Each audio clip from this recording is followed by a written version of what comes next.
CMDRF സംഭാവനകൾ ഫലപ്രദമായി കൈകാര്യം ചെയ്യുന്നതിന് ധനവകുപ്പിൽ ഉദ്യോഗസ്ഥർക്ക് പ്രത്യേക ചുമതല നൽകി സംവിധാനം ഒരുക്കും. ധനസെക്രട്ടറിയുടെ കീഴിൽ തന്നെ പ്രത്യേക ഉദ്യോഗസ്ഥൻ അതിൻ്റെ ചുമതല വഹിച്ചുകൊണ്ട് പ്രവർത്തിക്കുകയും ചെയ്യും. സംഭാവന ചെയ്യുന്നതിനായി donation.cmdrf.kerala.gov എന്ന പോർട്ടലിൽ ദുരിതാശ്വാസ നിധിയിലുള്ള വിവിധ ബാങ്കുകളുടെ എല്ലാ അക്കൗണ്ട് നമ്പറുകളും നൽകിയിട്ടുണ്ട്.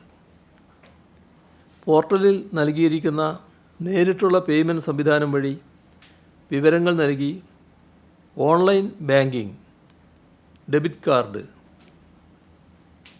ക്രെഡിറ്റ് കാർഡ്, UPI എന്നിവ വഴിയോ അക്കൗണ്ട് നമ്പർ വഴിയോ നേരിട്ടോ സംഭാവന നൽകാം. ഇതിലൂടെ നൽകുന്ന സംഭാവനയ്ക്ക് ഉടൻ തന്നെ റെസീറ്റ് ഡൗൺലോഡ് ചെയ്യാൻ സാധിക്കും. UPI വഴിയുള്ള ഇടപാടുകൾക്ക് 48 മണിക്കൂറിന് ശേഷമാണ് റെസീറ്റ് ലഭിക്കുക. ദുരിതാശ്വാസ നിധിയുടെ പോർട്ടലിലും സോഷ്യൽ മീഡിയ വഴിയും വിവിധ അക്കൗണ്ടുകളുടെ UPI QR കോഡ് നൽകിയിരുന്നു. ഇത് ദുരുപയോഗപ്പെടാനുള്ള സാധ്യത ശ്രദ്ധയിൽപ്പെട്ടു. അതിനെ തുടർന്ന് QR കോഡ് സംവിധാനം പിൻവലിക്കാൻ തീരുമാനിച്ചിട്ടുണ്ട്.